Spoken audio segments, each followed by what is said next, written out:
Good morning, everybody.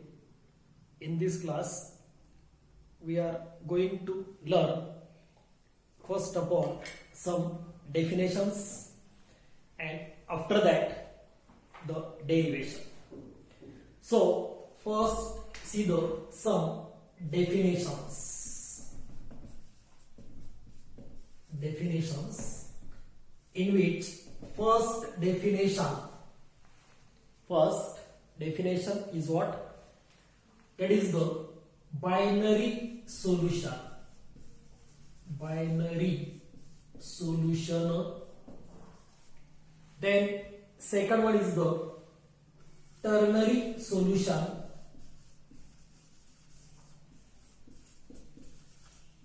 And third one is the quaternary solution. Quaternary solution. See, first definition, that is binary solution. What about the binary solution? Bi means to what? Two. When the solution is formed by mixing of two components. Mixing of two components, that is one solute and one solvent. Then that solution is called as binary solution. What? See the definition. The solution is formed. The solution is formed by mixing of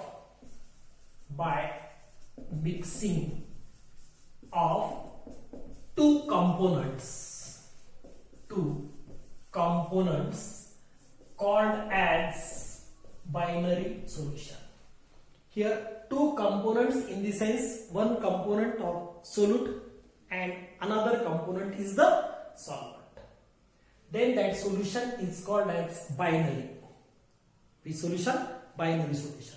For example of binary solution, sugar in water. Sugar in water. That is very simple. Sugar solution. Sugar solution. Why sugar solution is the binary? Because in this solution sugar is one component and water is another component. So sugar solution is the mixing of binary solution. Another example, ethanol in water. Any alcohol or ethanol in water. We know the different examples of solution can already seen in the types of solution. All that types of solutions are the binary solution because it containing only two components. One is the solute and another is the solvent. Then second type is the ternary solution. Ternary, that can indicate three components. The solution is formed by mixing of three components. How much? Three components. The solution is formed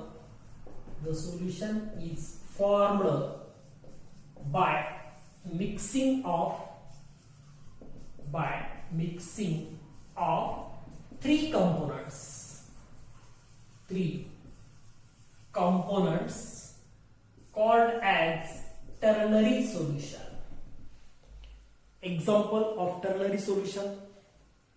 Suppose two alcohols, one methanol, another ethanol, dissolved in water. Or another example, we may take salt, sugar in water. Example, salt, sugar in water. Salt, sugar in water. That is a ternary solution. In this ternary solution, salt and sugar, these two components are of solute and water is solvent. Means to what? In this type of solution, two solutes, one solvent. Otherwise, one solute, two solvents can be occurs. Two solvents in the sense, one is the universal solvent, another is the organic solvents, and solute is added. So this can indicate ternary solution containing three components. And last one is the quaternary solution. quaternary can indicate 4 components. So the solution is formed. The solution is formed by mixing of 4 components. 4 components called as quaternary solution. Which solution? Quaternary solution. The solution containing 4 components. For example, that is alloy. Which alloy? Stainless steel. Example of the quaternary solution is the stainless steel. That stainless steel containing 4 components. Therefore, the stainless steel is the example of quaternary solution. Okay. So these are the types of solution: binary, ternary, and quaternary. After that, see the fourth definition, which is that fourth definition: volatile solute and non-volatile solutes. Generally, we may use 2 types of solutes. One of them is the volatile solute and another is the non-volatile solute. So, fourth definition is volatile solute.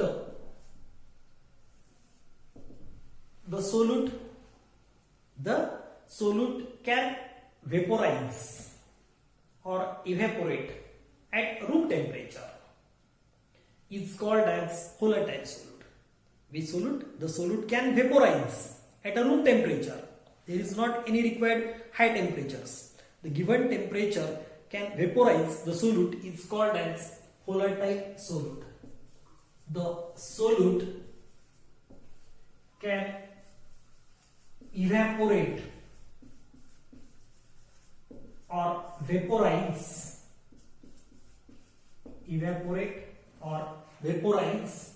at room temperature. At room temperature is called as what? The volatile solute. For example of volatile solute: petrol, diesel, kerosene. You know that all the liquids, solutes. When you take the petrol in any container and it put up in a room temperature, then it becomes vaporized. So it is the volatile solute: petrol, diesel, kerosene, etc. Otherwise, the next example we can take in the forms of all these are the liquids. Suppose solid form of examples can take us that can vaporize at a room temperatures, which is the example of that solids. Then fifth term, that is non-volatile solute. Here camphor, etc. is the solid example. Then non-volatile solute.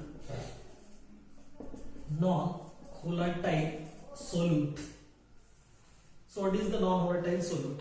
The solute cannot evaporate or vaporize at room temperature. The solute cannot evaporate or vaporize at the room temperature is called as non-volatile. The solute cannot evaporate at room temperature is called as non-volatile solute. For example of the non-volatile solute, that is common salt.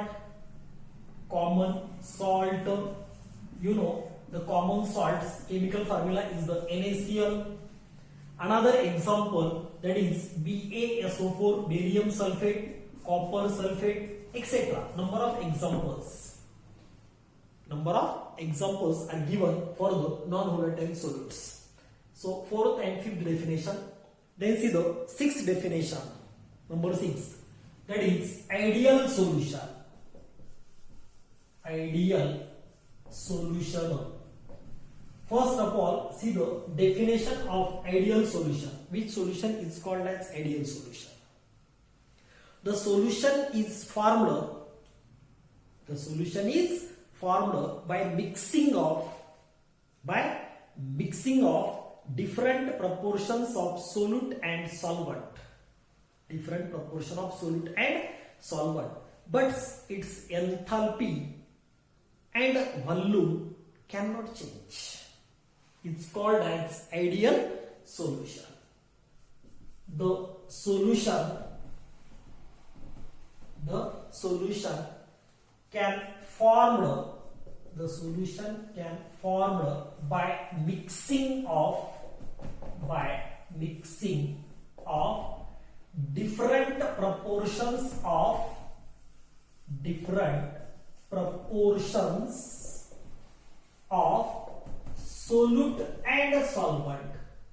solute and solvent, but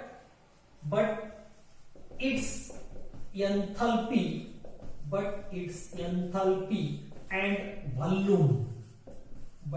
enthalpy and volume cannot change. That is, remains constant. Cannot change in the sense remains constant. It's called as ideal solution. Which solution? Ideal solution. The solution cannot change its volume and enthalpy. Whenever it can mix with different proportions. See again, the solution can form by mixing of different proportion of solute and solvents. This indicates what?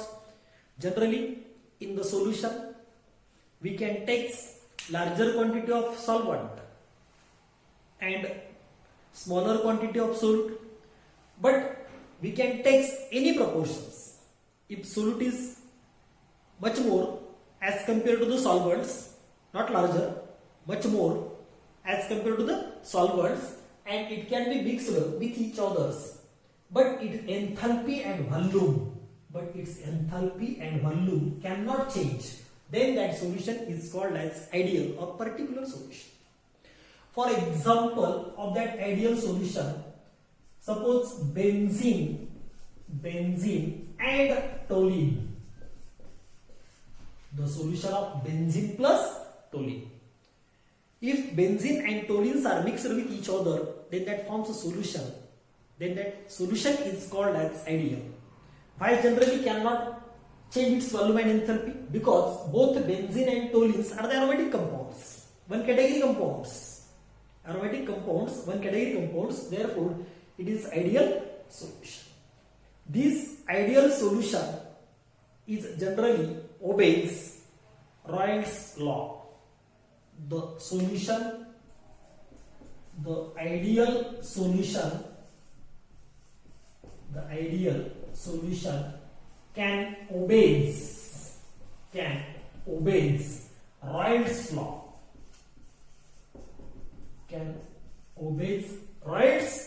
Which solution? Ideal solution can obey Raoult's law over entire range of concentration. Entire range of concentration. Entire range of concentration. Simply we say that ideal solution can obey the Raoult's law. Only ideal solution can obey the Raoult's law. Instead, Raoult's law is applicable for only ideal solutions. Then, next point, depending upon their definition, we know enthalpy and volume can remain constant. Enthalpy of mixing is 0. Enthalpy of mixing is 0. That is delta H is equal to 0. Enthalpy of mixing of that solute and solvent is 0 because no heat is evolved. Because no heat heat is evolved or absorbed. No heat is evolved or absorbed of that solution by that components. Therefore, its enthalpy of mixing is 0. With that enthalpy, no volume can change. No volume change. Next, no volume change. These both volume and enthalpy can discussed in definition. No volume can change. No volume can change when two components, that is delta V is equal to 0. No volume can change, that is delta V is 0 when two components mixed. When two components mixed.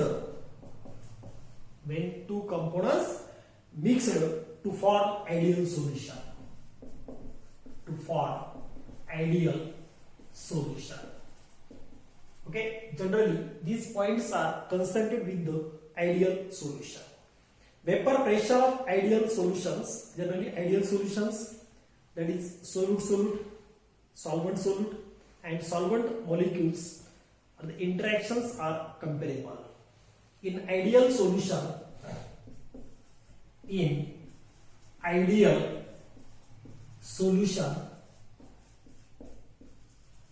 solvent solute. In ideal solution, solvent solute, solute and solvent molecular interactions are comparable. What? In an ideal solution, solvent solute, solute and solvent molecular interactions are comparable. Then vapor pressure of ideal solution lies between vapor pressure of pure components. In that solutions, the pure components possess the vapor pressure. In between them, the vapor pressure of ideal solution. Then see after that ideal solution, next type, that is non-ideal solution. Next definition is the 7th, non-ideal solution. Which solution is called as non-ideal solution? The solution can form by mixing of different proportion of solute and solvent, but its volume and enthalpy can change. It's called as ideal solution. The solution can form by mixing of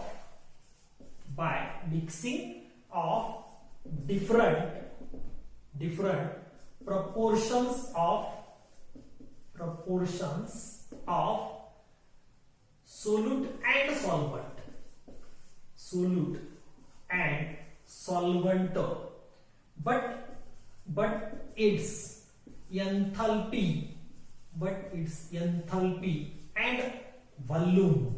but its enthalpy and volume can change.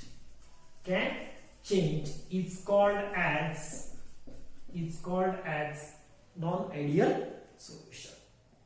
Generally, in non-ideal solution, both the enthalpy and volume can change. Therefore, delta H is not equal to 0 and delta V is also not equal to 0. That is the non-ideal solution. In generally non-ideal solution, the vapor pressures, it is not applicable. It does not obeys Raoult's law. generally this solution is not applicable. Which non-ideal is not applicable for the Raoult's law? Vapor pressure of this solution, vapor pressure of these solution, vapor pressure of non-ideal solution can be higher or lower. Vapor pressure of solution, which solution? Non-ideal solution is higher or lower than pure components.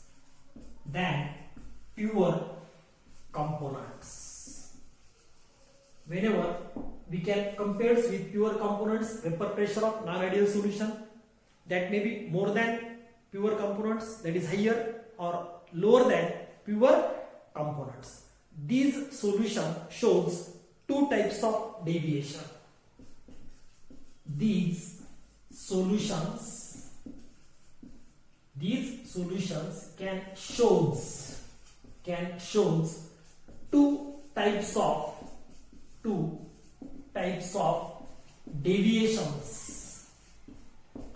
of deviations. That is positive deviation and negative deviations. Positive and negative deviations. Understand? In this class we are going to discuss about the different definitions. First, binary, ternary, quaternary solutions. After that, volatile, non-volatile solutes. Then ideal solution, non-ideal solution. What is the difference in them? Ideal solution can applicable for the Raoult's law, but this solution is not applicable for the Raoult's law. But non-ideal solutions can possess two types of deviations. One is the positive deviation and another is the negative deviation. In our textbook, both figures or graphs of the positive and negative deviations are given. After writing all these points, we may draw the figures of positive and negative deviations in notes. Okay, so this class is over. Tomorrow we are going to discuss about the important law, that is Raoult's law. Which law? Raoult's law can be seen in tomorrow's lecture. Okay, thank you.